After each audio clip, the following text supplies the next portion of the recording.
Hello, my name is Ankit Sharma. I am an assistant professor in the finance and accounting area.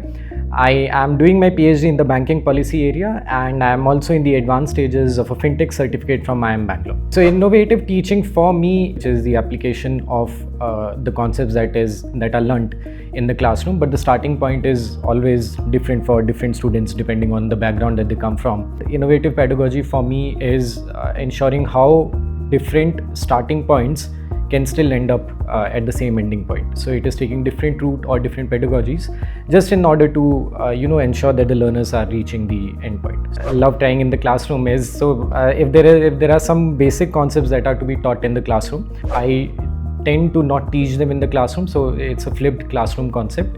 I tend to become the student, and the students come to the dais and they make presentation on those topics.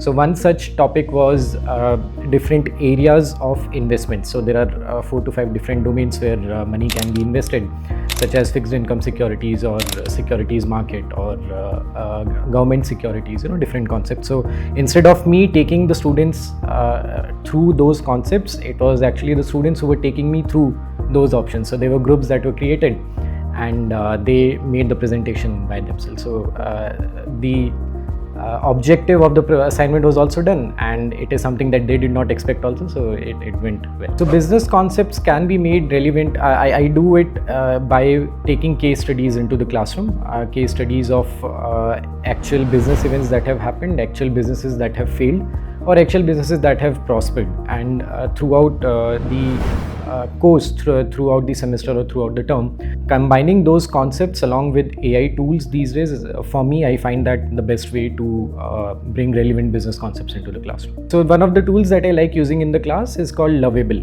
So Lovable is an AI tool where if you put a very detailed prompt, the output is going to be a product or a website.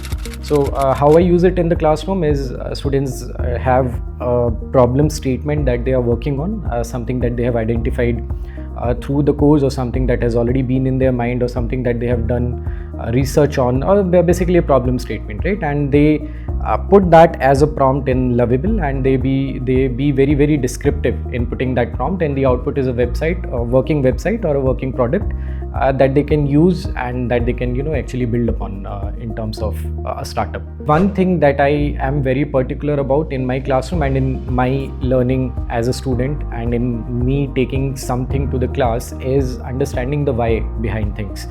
I think that is the base for all learning and for everything that we do in life. If our why is clear behind things, so that makes it very much easier for everyone to understand in the classroom why we are learning what we are learning and why we are doing what we are doing. So I guess the one way that I try to promote critical thinking is understanding the why behind anything that we do in the classroom. Yes, so there are some students in the classroom who participate in assignments, in all subject assignments, very, very actively, and so there were some products that were built which were quite impressive.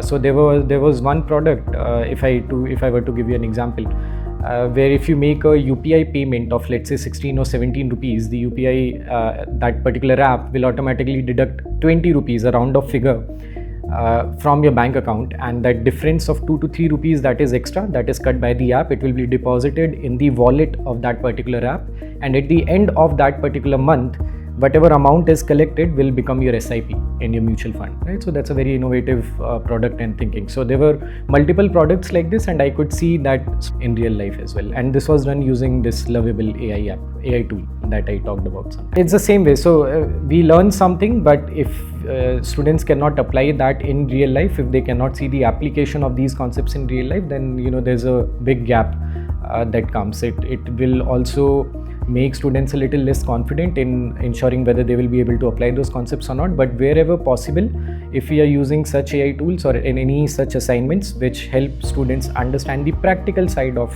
applying these concepts, I think it is always very much appreciated. Different products that were created in the classroom. So this particular product was called Chillar, where extra money is deducted from your bank account. There was one product called Sakhi, which the purpose of that was to help women from the rural sections of society to promote them in investing their money in the securities market.